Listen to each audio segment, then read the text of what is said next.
ওরহমাতুল্লাহি ওয়া বারাকাতুহু। ওয়ালাইকুম আসসালাম।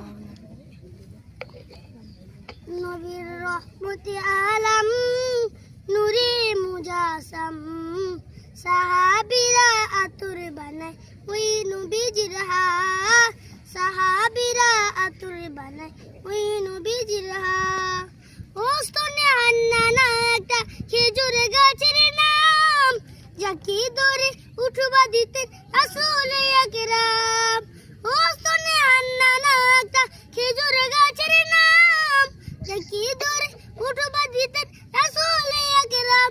তোমরা নবীর বিরহে সাত কাঁদিতে রহে কত বা কই ডেকে যত সাহাবাই কিরাম কত বা কই ডেকে যত সাহাবাই কিরাম। জান্নাতের ওই রুমে রুমে লেখা নবীর নাম জান্নাতের রুমে রুমে লেখা নবীর নাম। আসসালামু আলাইকুম।